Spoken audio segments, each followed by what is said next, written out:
Welcome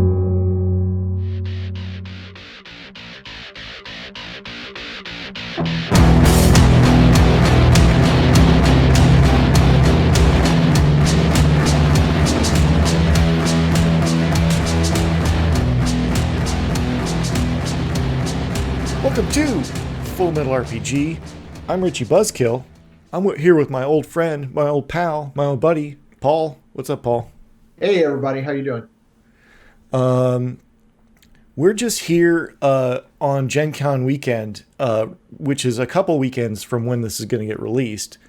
Just hanging out here, being glad we maybe didn't choose that, but we're going to hear some more about that from other people, maybe before you hear this. So, hey, time is a flat circle.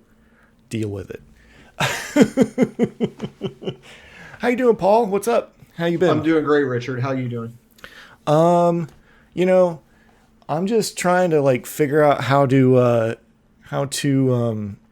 stack more books on this bookshelf behind me. I've gotten a bunch of D&D the spell compendiums of both the priest and the wizard spell compendiums from AD&D second edition back in my collection. I was sorely tempted because I had lent those to a library of RPG books for the convention, and then I got them back. And I was like, the reason I got them back is I was tempted to buy them again. So Those are good books too. I remember when we first got those when we were playing 2E. The clerics could suddenly heal much better than what they could before. yeah, because all of those Dragon Mags and all those adventures and everything ever produced, someone was very thorough. I'd like to hear the war story of the people that put those together, because to get all of the archive material, because I guarantee you TSR was terrible at archiving things, especially early on. So, but yeah, I bet that was a long, grueling process to put those together. Probably some poor kids like, hey, you want to be an intern at TSR? Do I ever, sir? Good. Here's a stack of microfilm. Go through it. It's like, here is your office. It is containing every second edition product ever produced, including stuff that we may or may not have actually published. Go ahead. And you're just going to shove you in there. Organize this. Alphabetize all the spells and we'll put food under the door. Shoving Doritos under the door. Yeah, just one at a time. You get one Dorito a day. Well, my bookshelf also expanded recently. After long wait, I finally got, yes, this is real. It's not an image. I did not CGI this book in. It's Swords of the Serpentine, finally from Pellegrin Press. Holy crap. The long-awaited pre-order Swords of the Serpentine. I'm going to be putting together a game for our Saturday night crew on that. Yeah. That'll be real interesting to see how that works out, because I know we're big Gumshoe fans, but doing it in the the fantasy swords and sorcery age will be very interesting because yeah, it's not what I would call a rules light system, although I will say probably about, I don't know, a third of that is the kind of cool setting. I'm not usually, as listeners of the show may remember, I'm not usually a big fan of preset lore and settings, but I really do like this one. So we'll have to do a show on that at some point and get into it. Well, we'll play it, and then maybe it'll be the next deep dive, a bit of more fun deep dive than the last deep dive that was awkward. So today I got Paul on the line. We're gonna talk about. I was just typing up topics, right? I'm just typing up topics, trying to find out what I want to do for the year. And I always amuse myself every year by trying to put in this topic. We're finally doing it, and it's not that hard to get to. It's just the fact that when you put power gaming versus drama, top drama versus bottom power gaming, it people tend to swerve away. I'm not certain why. Yeah, I mean, I think so. It's always a definitional problem of what you mean by power gaming, what you mean by drama gaming. But I think everyone has their own way that they prefer to engage with the hobby. And sometimes they have multiple ways of wanting to engage with the hobby. So I do think it tends to be polarizing. Like there are people that are like, oh, power gaming is crunchy. I don't like that. Rah, rah, rah. And then I'm I tend to hang out with more of those people, but I'm sure the other side of it's true of like, what do you mean there is no rules? I need 37 tables to tell me what happens. And what do you mean I can just make things up as I go along? I mean, So I feel like it's one of these like same thing with a lot of things. It's like a spectrum mhm. of there's role playing, ROLL play, and ROLE play, and there's the spectrum of even power. If you just put power gaming on that spectrum, I believe there are people that power game in both aspects, and Yeah. this is one of those things where I mean, when I put this question to the patrons, uh, it blew up in the Patreon chat. Like this is the first time in a while where there was like genuine discussion of like what does that even mean? Where I was like, oh, we've hit a rich vein of content here. So, Indeed. but it drama the classical you know two sides of this of a spectrum was power gaming versus drama gaming, but I think that there's a couple different dimensions here, and that's why I think we need to sort this out and why we're here. So All in it. All in one short episode. oh yeah, well I don't think hey, if you don't think we covered the entire subject, come on the Discord and hit us up. So Or better yet, join the Patreon and suggest a show topic. yeah, and ask questions because we've got a bunch of questions from the patrons. We're I mean, I'm just going to hit one right off the top, and then we'll see when we get to the next one, which was Tacky. I never say his name out loud. It's Takoy. Takoy? There we go. There we go.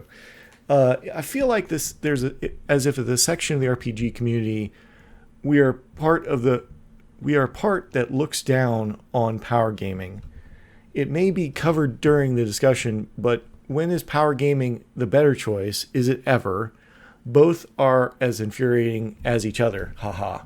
So they're literally covering what we just talked about. But like, Mm-hmm. yes, power gaming tends to get a bad rap, and I actually think that there are times for it, and there are times to shut up. Well, I think it gets a bad rap in the circles we run in. I Yes, suspect there are other circles that gaming gets a bad bad rap right. in. Well, I mean, I think it comes down to like whether or not you're going to play Pathfinder. Like, Well, not just Pathfinder, but any F20 game, right? Like, I mean, or even traditional game. Like you look sure. at like, I mean, D&D is not really at least classically D&D is not really set up for this because your power gaming can occur. It does happen when you get to the 3.5 era of Mhm. D&D, right? Because there's so many choices that you can optimize what you're doing, but like you know, you can have these power gaming situations where you've that I've optimized my character to do everything right, and as go ahead. Well, I was going to say, I think part of the problem is definitional because there's two different ways to look at this, I think. There's one that is in the mechanics of the system, right? Like you play an F20 game at some on some level, the point of the game is to get experience points, get gold to get good gear, go up in level, get more power, be more powerful versus, a PBT game where from the time you first make the character to the time you last use the character, there's a fairly narrow band of your character's power level across that compared to what it is in something else, or drama system where there's no appreciable power increase in it. Um, so is it a, a systemic difference between power and drama gaming, or is it a question of they both have drama, for a lack of a better word, that you're getting out of it, where in the power gaming side of it, it's supposed to be an escapist power fantasy. You're Superman, or you're able to do everything, and that's what you're getting out of the game, versus something, again, I mean, you could do it in any system where you're playing somebody that's the underdog, that doesn't things don't always go well for, you actually have setbacks, and you're dealing with that. So I feel like there's, and maybe I've not well defined it either, but I think you've got two different dichotomies going on when you're talking about about this power gaming versus drama game. Well, and I think we may have you may have struck on something there. Is I think it sort of depends on the game you're playing. Sure. As to what the definition of power versus drama gaming is, right? And there are games like Power by the Apocalypse games. I mean, you could look at Brendlewood Bay, right? Mm-hmm. Where if you're power gaming to get XP, and I know that this was discussed on the Discord, you're power gaming for XP, you're doing you have to do things that create drama, right? Right. Where there are games that are exactly the opposite. Like if you are playing Pathfinder and all you're doing is talking the entire game, you're not advancing your power level. I mean, the game master can rule that those are encounters and all this. I was going to say, before all the Pathfinder fans calls bring the pitchforks and torches, yes, we know there's a rule that says that the GM can give you XP for resolving things through talking. But that is that is a optional rule. Right. That is an optional rule. That is not part, or even classical D&D, where your XP was how many gold coins you got.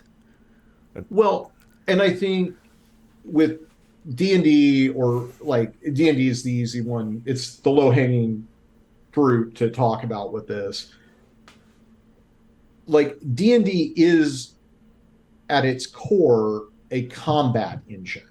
Like Nolan was the one that actually first pointed that out to me, and when he said it, it's like it makes a lot of sense to me.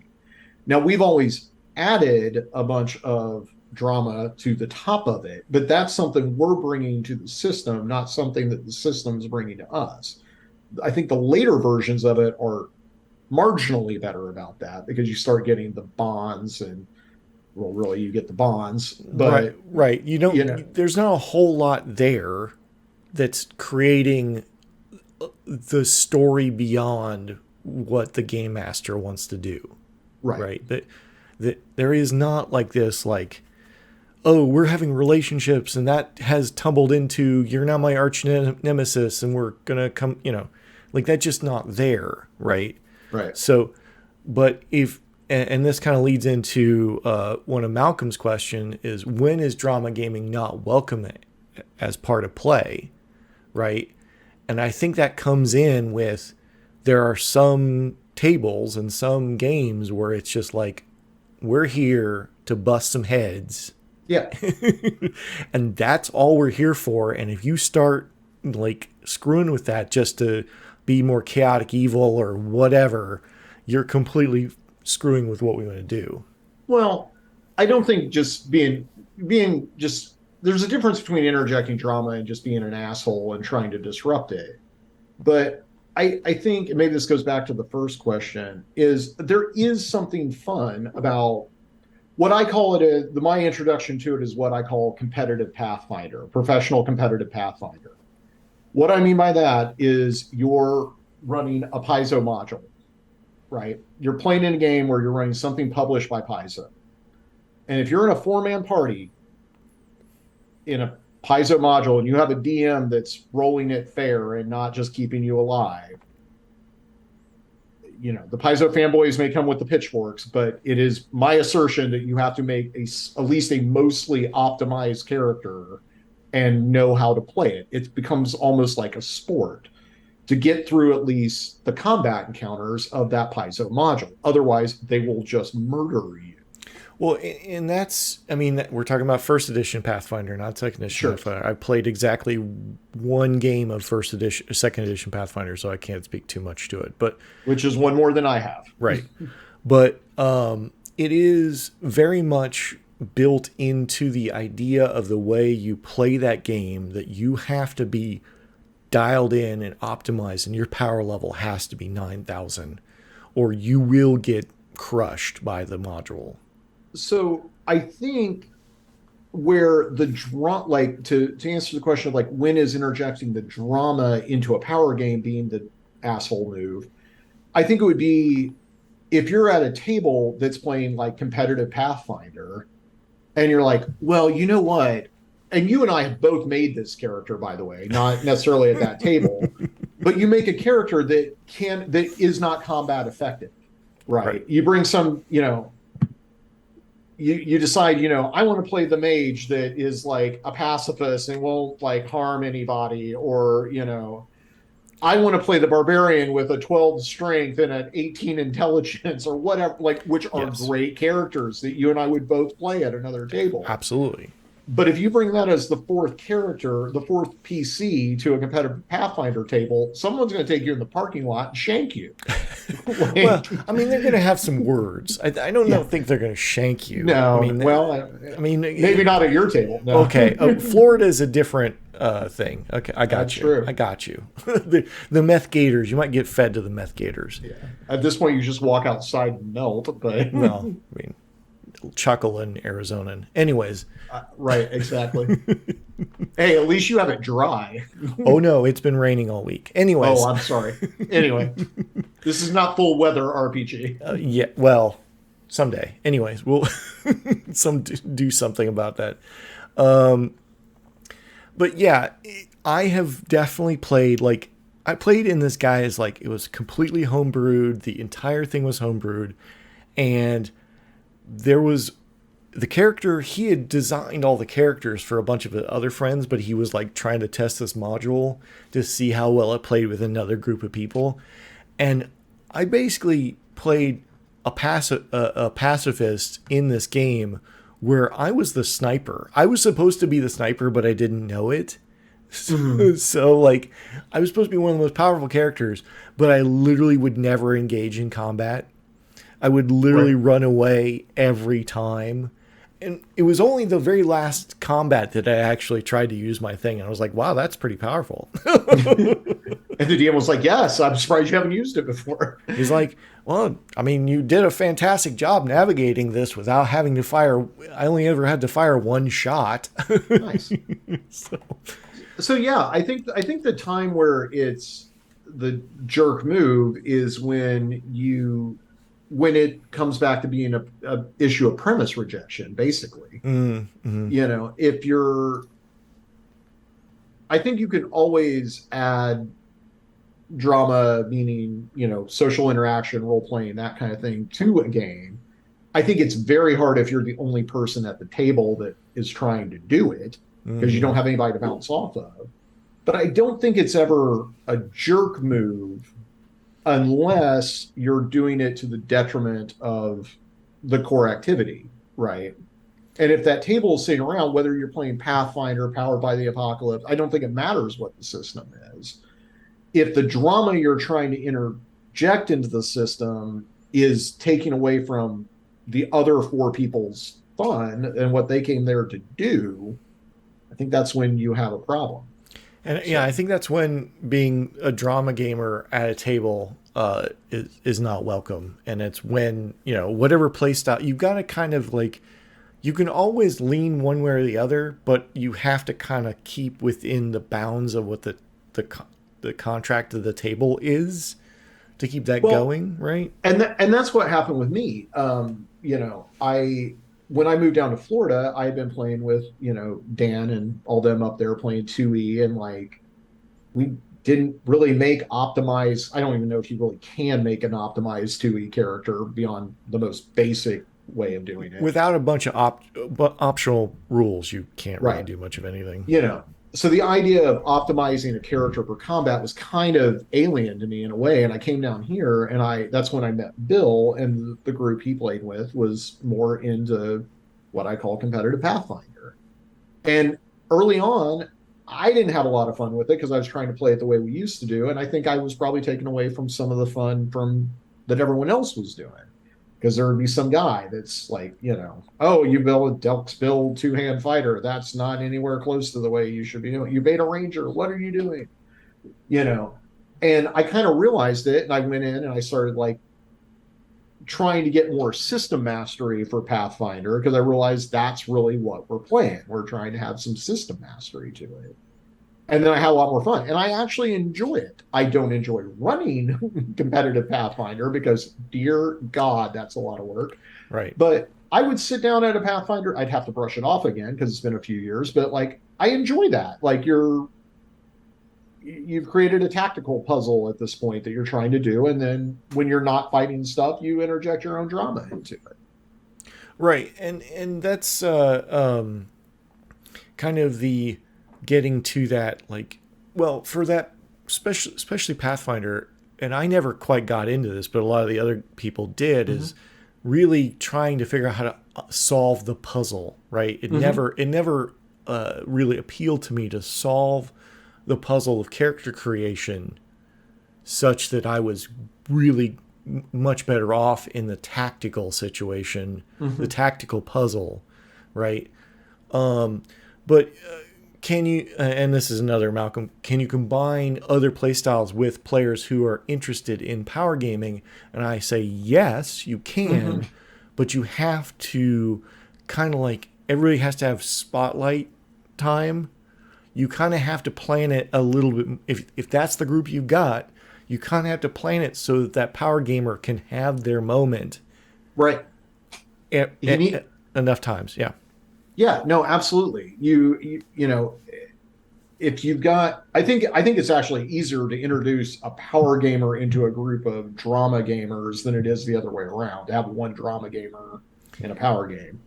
Because drama innately requires, like, maybe requires is putting it too strongly, but it's very hard to do, like I said earlier, when you're the only person at the table and there's nobody to like bounce off of. But if you have a power gamer, you just need to give him a chance to be a badass every now and then. Like, the spotlight becomes very easy. Give him some monster for him to wrestle and strangle to death in the street, or, whatever they're into. Yeah. Drama requires, I mean, you can have internal drama, right? You can have internal drama, but it's just like if you tried to film exactly Dune, right? Exactly Dune. If you read Dune, most of Dune is inside everyone's head. Right. There's very little that's actually, like, there are scenes and you can show those scenes, but like you could literally have these scenes of people just like sitting in rooms, like just staring at a wall with a voiceover going over. Right. Well, not even a voiceover, just like if you were trying to like copy it exactly so that everybody, because you just literally have these like pauses in conversation where everybody just stares at each other. Right. So I feel like in the world of role playing, you need that second person, whether it's the game master or another player, to be part of that drama so that you're not just sitting there thinking to yourself. And that's where, having the opposite situation would be a problem. You need at least somebody else to, like, you can one power gamer, totally I can work with that, right? One drama gamer, that would be me. And then I'd be really disappointed the rest of the table didn't want to interact with my drama stuff. Right. Well, if your GM is a drama person, or at least can switch between the power gaming and the drama person, I think you can have one player that's the drama person. But if you just have one, if it's either just the GM trying to do the drama or one player trying to do the drama without the GM to bounce off of, that's hard. Like, that's a tough nut to crack, and I'm not sure I got an answer for that other than just, maybe you should try to ease off of it and see if you have fun power gaming. It's frankly kind of what I did. So and Malcolm is just he's hitting these questions. Can drama play clash with the game where long progression occurs, such as games with long term goals or an involved progression of the game characteristics, levels, skills, win points, whatever. And I think that it just goes back to what we were just talking about. Basically, it's the yes, it can, but you have to kind of balance out. The drama should feed into the progression in some Right. way. Or at least I would put it slightly different. I would say it should not hinder the progression Right. anyway. Like you can, yeah, if you're waiting around having whatever when you're not in combat, having your romantic, triangle with the NPCs or whatever, and that's not getting, but then that gets put away in town, and you go off to the dungeon and fight the Hydra. Like that Well, seems like it's doing what you want to do. That's how you're spending your spotlight time for the. right. And But not everyone wants spotlight time. We've kind of learned over the years that spotlight sure, time is great, but there are people that do not want They just want to kind of be part of the game, right? So absolutely. just make sure that if you're trying to, don't try to force the spotlight onto somebody. Just the top tip. But yeah, that I feel like, to me, what I would do is, if you had some sort of drama in town, and we're always going out of town, or whatever the combat section of is, eventually dragging that drama into the combat, you know. And I know that's a bit of a trope, to steal somebody's significant other and place them in danger, right? Or the having something that's threatening where your drama happens, right? That you're, but that, to me, that's basic parts of writing a story, or like having a story occur, because role playing is about the emergent storyline, right? But not necessarily. But we have to kind of like do this where we're all kind of, the Venn diagram of the game occurs with all of us. Yeah. Well, and like, sorry, I was looking up what this was called for a second, but like when you're talking about where it's a problem, like in 3.5, I think it was out of Book of Exalted Deeds. They had a prestige class for clerics called like an Apostle of Peace or something like that. I think, in fact, that is what it's called. I looked it up. I don't know why I'm acting like I don't know what it's called. It's right in front of me. But to set it up, it had a thing where like the not only the Apostle of Peace, but also everyone with them couldn't do violence towards anything. Now, if everybody, sorry, that was bound to happen. Mm-hmm. Um, so if you're building a character, if you're building a party of the normal, D&D 3.5 murder hobos, and that's what everyone shows up for, and then some guy rolls up at the table with this thing that says, "Oh no, no! Not only can I not do violence, none of you can do violence too." Like that doesn't, because I think it's dramatic. I think it would be fun to play this pacifist. That's where you're getting into a problem with it, even in a power game with levels and all that other Well, stuff. how did so I've never heard of this, but that sort of, how did the mechanic of that prestige class work such that you could get away with not doing violence with because it's D&D. Violence is part of the game. I'm trying to remember it, and I don't like. You had all these feats and everything you had to do, and by the way it gave it to you, you could basically protect yourself. It was very hard to hurt the thing, as I recall. Okay, so it was sort of like you were by your piece, by your inner piece, that was like a bubble of protection over you and anyone with you. And I could see that as a kind of a NPC class. Right, and I was just going to say we're getting a little off topic, but it's the problem with a lot of things that happen with D&D is they want to codify NPCs, Right.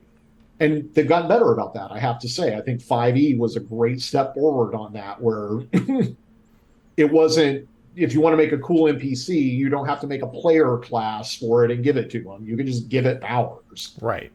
That Just saying was that. I mean, that's the classical way of doing it. It was just during the turn of the century third edition time period when you had to like stat everything was like the manner of play. Well, I was going to say in 2E we did a lot of that. Yeah, I think that was part of the grounding because there was nothing. You weren't getting crazy powers right in 2E. There was not like, so like that was part of the like, oh clearly that person's a cleric of this level, sure, but the crazy powers was the cleric, cleric stuff Yeah. that you already had, but there just like the some of the stuff where. Some of the things in Ironhold in our 2E campaign that we played for years and years was 2E-ish. 2E 2.5. We call it 2.5. Yeah. Where there were NPCs that definitely weren't statable in any way, shape, or form. Like, but if you think about our high school game, John would, I think, and I'm pretty sure I'm right about this. Everything we fought, John basically statted out like they were PCs. yes, and then he would cheat if you got around it. And well, right. Hey, I'm not going to criticize him for that. I mean, it's the GM's prerogative. It's the GM's prerogative to fudge dice rolls. Sure. Rolls. Yes. But anyway, we're getting a little far. We're getting off the topic. Sorry, he just triggered me, and he knows it, and that's just I don't want to get into that one. Anyways, and Alex asked, "Is power gaming ever desirable in play?" And I think we say that a little bit for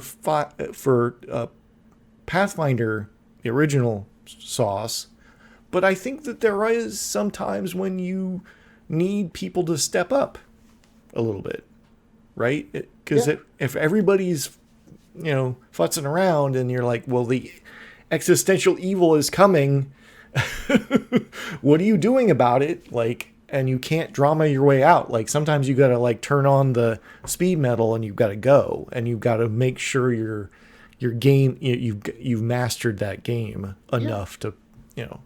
Also, it's fun.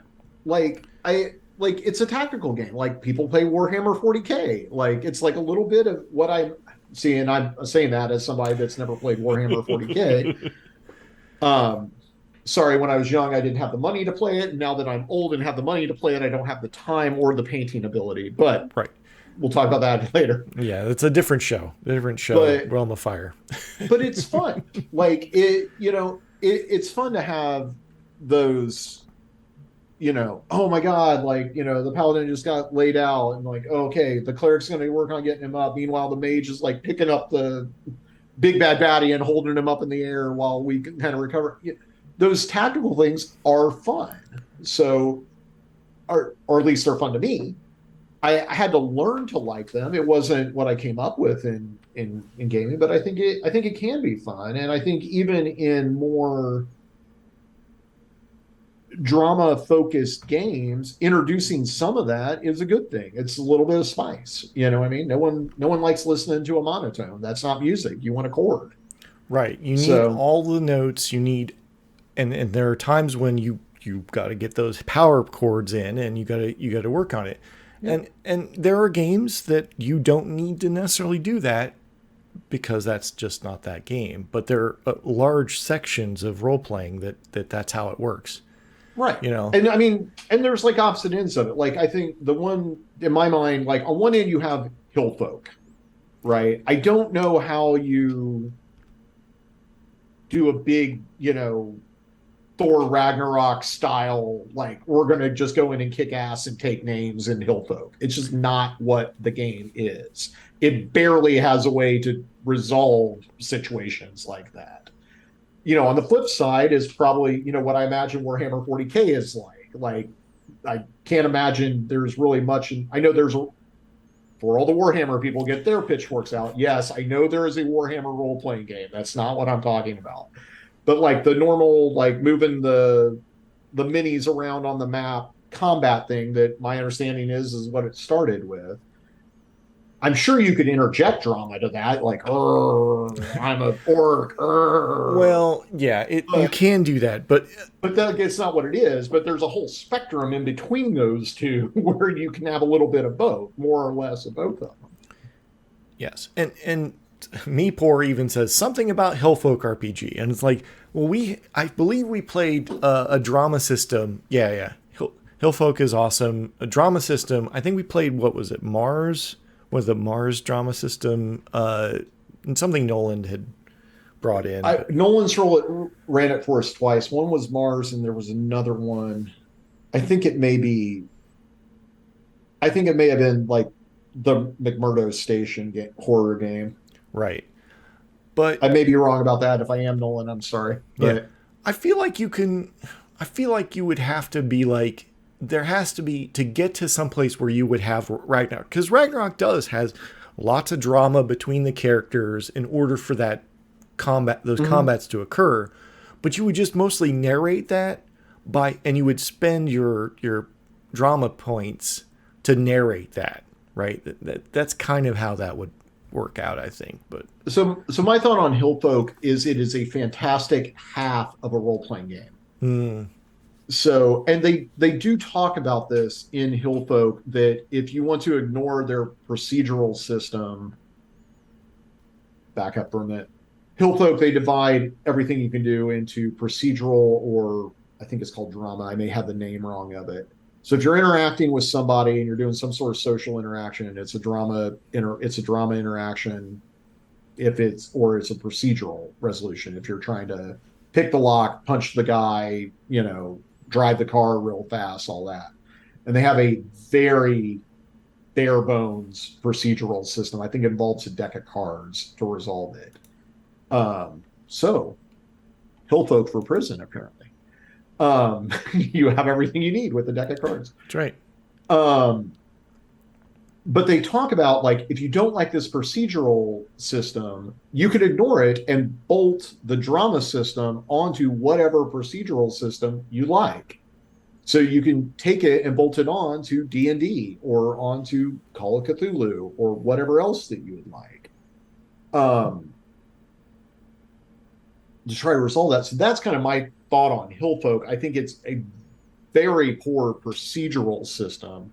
I think it's, before Robin Laws comes over and sends me a hate mail, which I would frame and put on my wall. Well, and we could just have him on the show for his rebuttal. I'm fine with that. Like, I think it's intentional.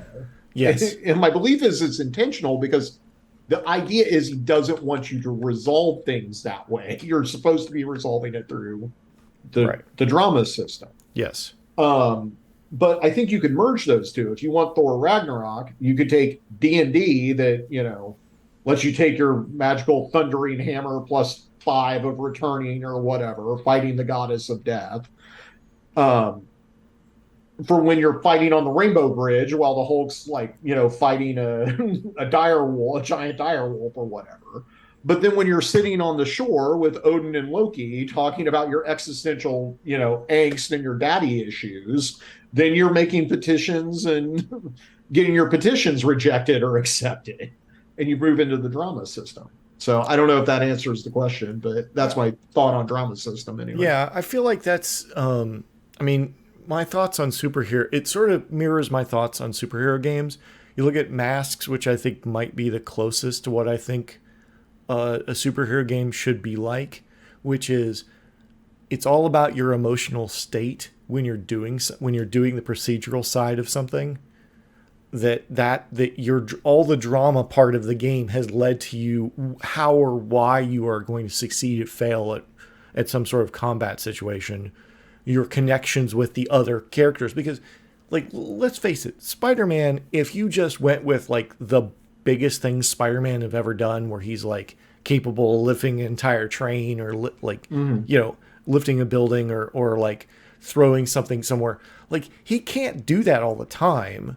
He can only do that when the drama of the story is built up to where he pushes himself beyond what he is capable of in his normal super enhanced state, right? Yeah. And this is what I want in a superhero game, is I want the drama game to feed into the power game and increase that power level.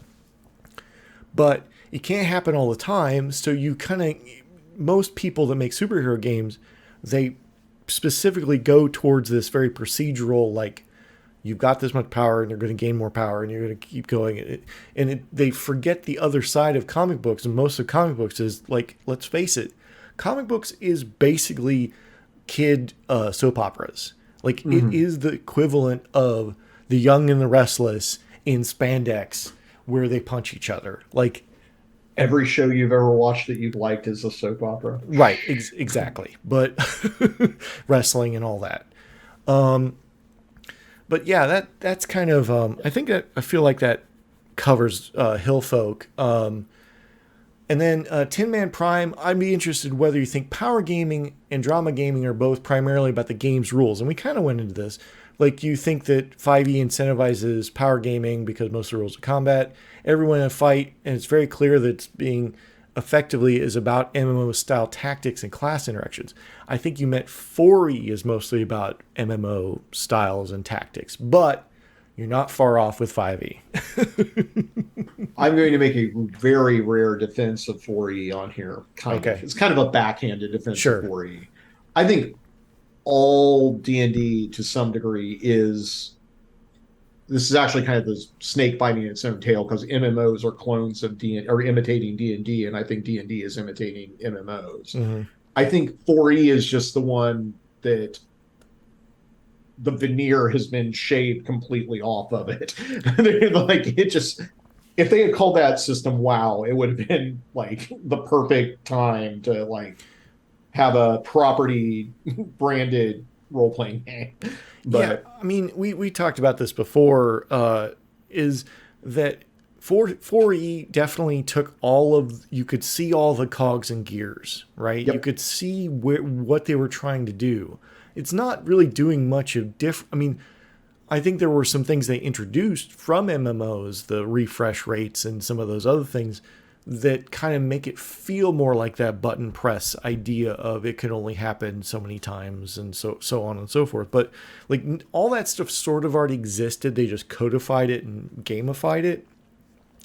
And some extent that really does kind of, I don't, for me, I don't want to see that stuff. And that's why I shoo, uh, get away from that kind of game. Like Pathfinder is somewhat the same idea. Is like it all the gears and levers and knobs are all there. You can have the giant wall of those, and you got to know which ones you're going to pull. Where I just want to do things and accidentally pull the right lever. well, I will make one non-backhanded compliment to 4E, which is I do think it made D&D approachable to people who only knew role playing through video games.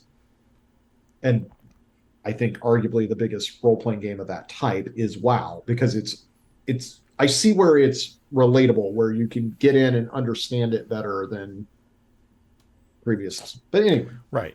And leads to No Time for Dudes question, which is what is inherently wrong about playing TTRPGs like a video game? Isn't that more about knowing the type of style of play you want to and gravitate towards those like-minded people?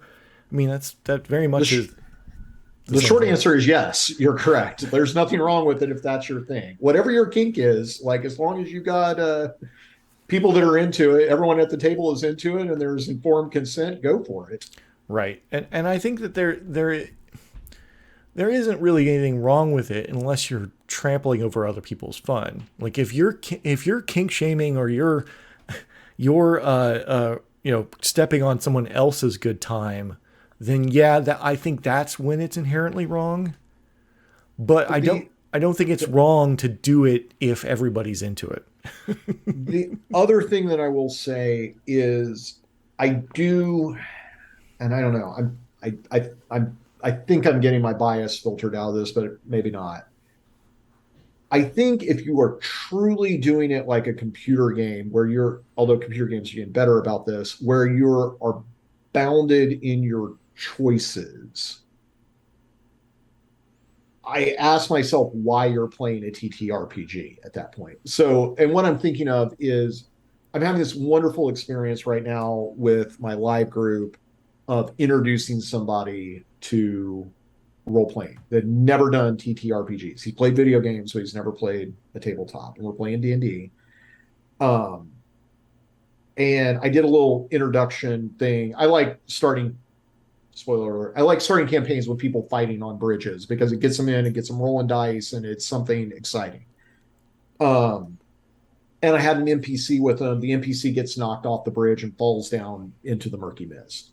And they clear up the fight, and I'm talking to Yo, and he's like, "What do you know? Like, what do we do now? He's down there." Like, and you could tell he's processing the idea that he could either go across the bridge and go face the evil wizard, or he could climb down the ravine, or he could go back to town, or like there's no limit on what his options are. There's no like if he says my character walks off the bridge, There's no wall. There's no there's no blue walls. screen that says programmer did not program the bottom of the bridge, cannot go here.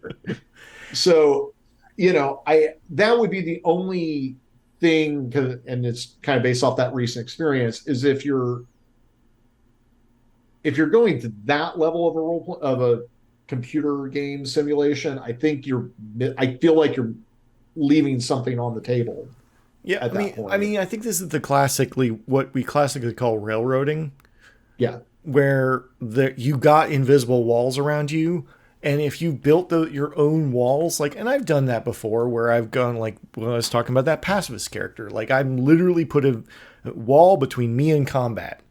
right, I'm not going to engage in that, right? But I right. did it for a very dramatic reason, and something I was playing with, right? But like to like not just like, and I totally get that. Like I just want to sit down. I just want to push the buttons. I want to hang out with my friends.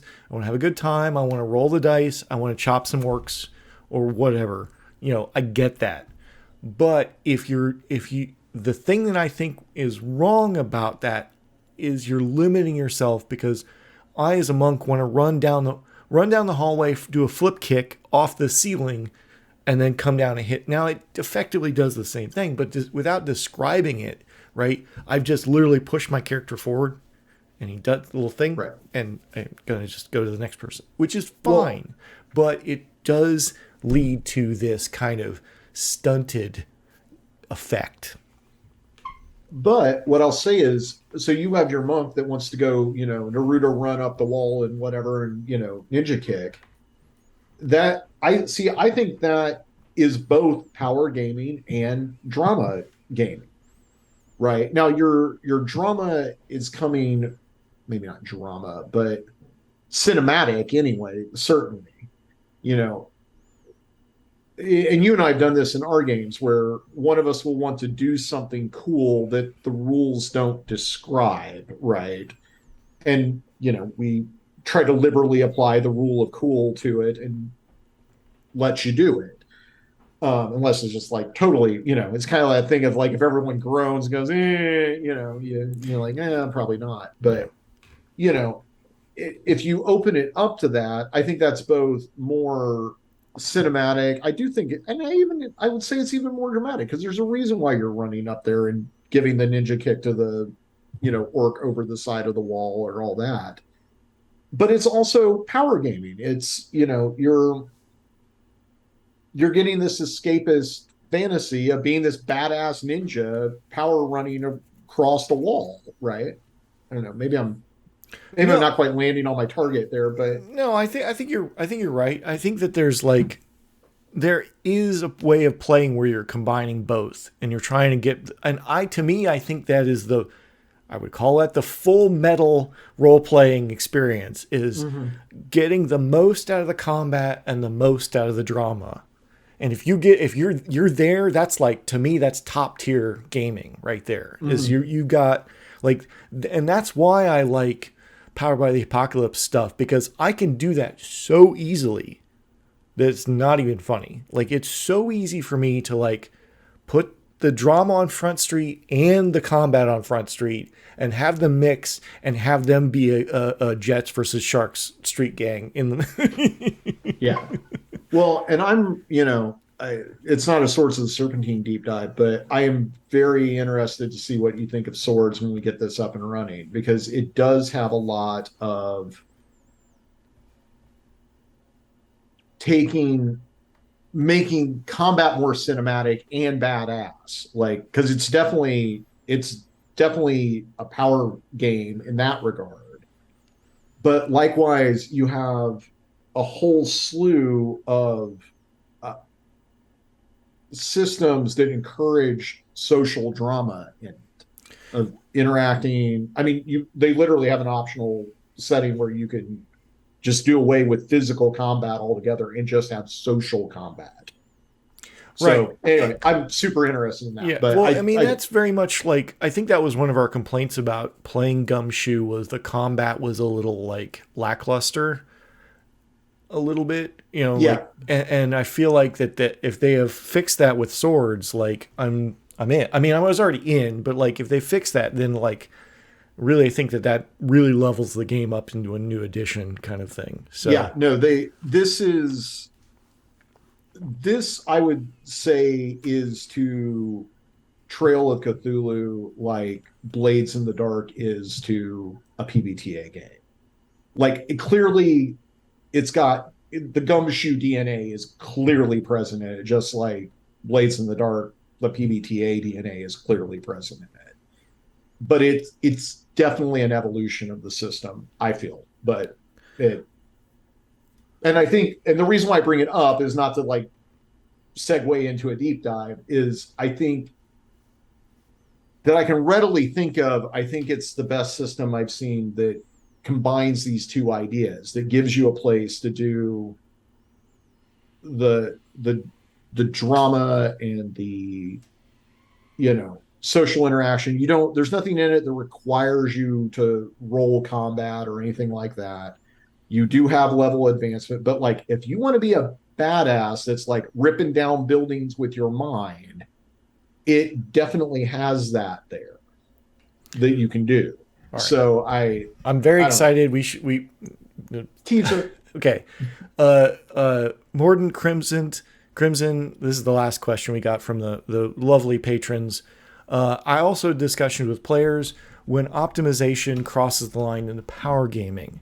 I can see the argument for optimized, or perhaps the term efficient characters, perhaps the simplest term. You want the PCs to be able to succeed mechanically at things you imagine them capable of doing, but at what point does the creep into power gaming or gamesmanship, are there degree oh wait but at what point does the creep over the line into power gaming versus gamers gamesmanship? Are there degrees of acceptable optimization? Is it always a slippery slope to munchkinism? I mean, I feel like that's everybody. It's up to your table, really. But like, Yeah. I think optimizing it really is about what you want to get out of the game. And like we've said, like if everybody's cool with you being the power gamer, it's the problem with power gamer and power gaming at the table is when you start trampling over other people's fun, Right. including the game master, right? Because the game master is a player. Always remember, game master is a player. And if the game master is not having fun because you're literally just like, no, that's all done. You spent all this time to do a thing. Sorry, you spent all this time prep time, and it's I snap my finger and you're done. Yeah. Okay. Now, the game master should be a fan of the players, but there is a line, I feel like, where the player is just running over the game master and the game master is not having fun, that I do think that where optimization and power gaming can, be seen as a bit of a player abuse. Yeah. I don't think there's anything innately wrong with character optimization. It's what you do with the optimization. And I think that's kind of what you're saying with Yes. it. Of, you know, if like I'm trying to think, best example I can think of is like if you want to play Superman, right? Now, I will say this with caveat. I think Superman's the least interesting superhero I've ever seen. But if you want to do that, you can. There's nothing wrong with wanting to play Superman. But the problem can't be is then that everything is about punching people in the face, right? The game has to, or at least you have to choose not to punch people in the face if that's what you're doing most of the time. Otherwise, Batman never gets a moment to shine. Batman shows up, Superman fixes the problem, Batman goes back to fuck off at Wayne Manor. Yeah, there's no Like, reason for Batman to show up at there's that no point. reason for anybody to show up other than Superman. That's Right, why but he's boring. I find Superman most of the time to be really boring, but there are stories where Superman it is really awesome. To Mm-hmm. like not just the power fantasy stuff, but like there are stories where like and it comes from the drama. Like he can Right. be the most powerful character in the universe, which is basically Superman, right?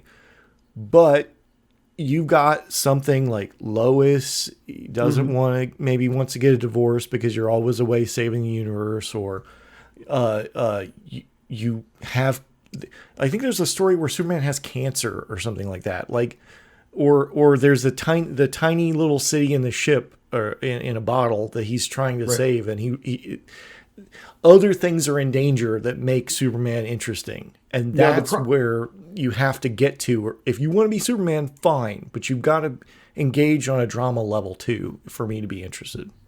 Or to use another comic book example, if you have the Avengers, because if you think about the Avengers, by the way, I need to put a caveat here. I've never read a single comic book other than The Sandman, which just dropped, and I'm very excited about. So if I've got something wrong on the Marvel lore here, I just engage with it through the movies. So don't send me hate mail. Um, or do whatever Hmm, your preference. bring it. I'll take a meh review. Um, but like if you look at the Avengers as portrayed in the MCU, they're all a bunch of level 20 optimized D&D characters. Tony Stark is a level 20 engineer in robotics. Thor is, whatever the hell, Greek Norse god. You know, Hulk is, the epitome of the big bad basher. You've got Black Widow that's the assassinate, and, you know, I guess Hawkeye that, has a bow. But what Do with the bow. he's the guy that didn't bring the optimized character to the Right, party of right. optimized character. But he's still But badass. He's still level 20 archer. It just happens to be versus a level 20 spy or even, level 20 anything else. It's kind of like, but the fact that they're optimized to do their thing and do their things well doesn't take away from the story, right? I think where it would be weird is if you're going to go bring, you know, you know, uh, Thor or whatever to a Pride and Prejudice movie. Like if you drop Thor into Pride and Prejudice, and he's like, "Well, I'm going to solve all this social drama by hitting it with my hammer." I mean, That's going to be weird. I feel like Taika Waititi that should be Thor. His third Thor movie should be Thor: Pride and Prejudice. That would be well. Yeah.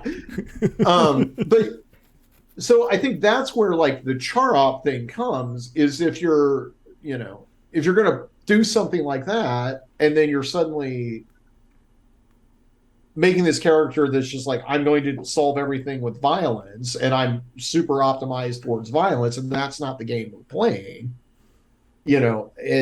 That's when it becomes a problem. I mean, it's like 99% of all role-playing questions come are resolved with two answers: player buy-in and don't reject the premise of the game, and don't be an asshole. So three. I mean, Um, we've got 120 shows based on that idea, so I'm not. so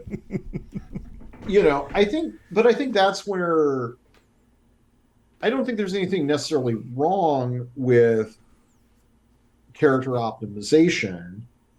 I, you know, I don't think there's anything wrong with power gaming.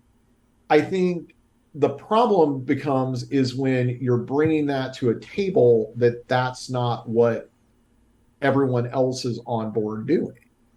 Now, like I said, it may not be necessarily my optimal idea of fun. I want to be killing monsters and taking loot for a reason and explore that and have, some ups and downs of the social and the drama. Um, but if that's not your thing, like who am I to tell you that's not fun? You know what I mean? But I think where it becomes a problem is just what I said, when you've got a table of people that aren't at that, I'm going to make the most badass character I can. We're going to kill the stuff. We're going to take the loot, and we're not going to engage with the plot at all. We're just going to, The mayor comes up, oh, help us, kill the mayor, right? Loot the town. Like your problem isn't that that player optimized his character. Your problem is that that player is being an asshole and not engaging with what everyone else came to the table to do. Yes. I that's my take on it. But Yeah, I think, premise rejection is kind of what the heart of a murder hobo thing is like, I'm the premise of D&D is to go exploring and get loot, right? Effectively.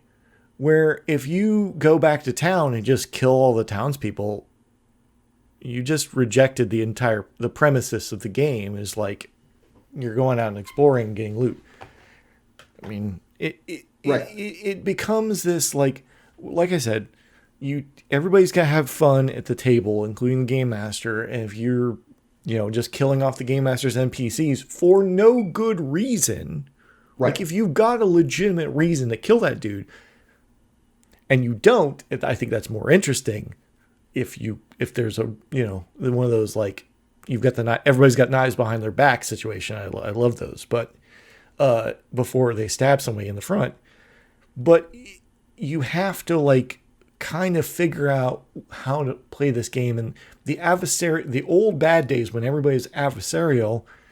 Yeah, okay. I mean, that's sort of the problem with that kind of play is because the game master might have set up to like for you to kill those people, and it's not even part of the adversarial part of the game. It's just they're like, oh no, we're killing everyone. Like you put someone in front of us, we're going to kill you.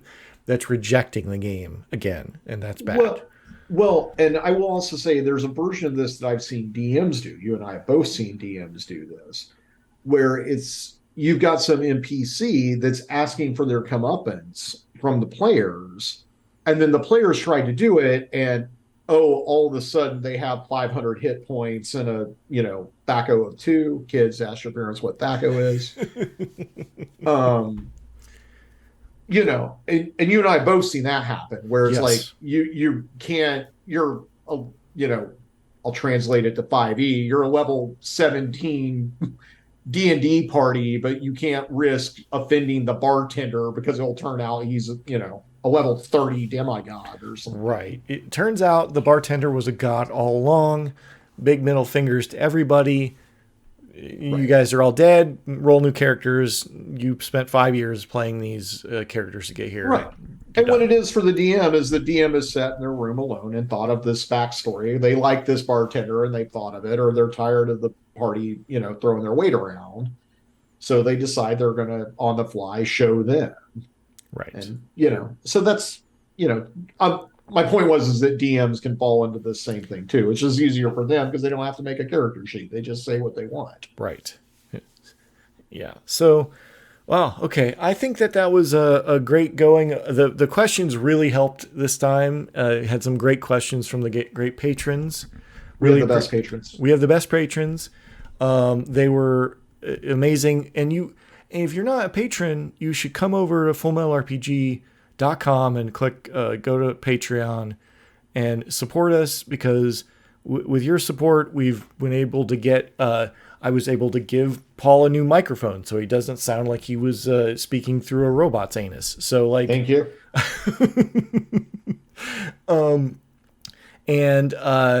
This is where your support really helps us move forward and move up and try to find more interesting topics.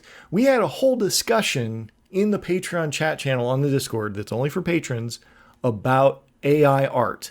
And that may be a show coming up, but you missed an amazing discussion. We had a huge discussion about AI art that was really great.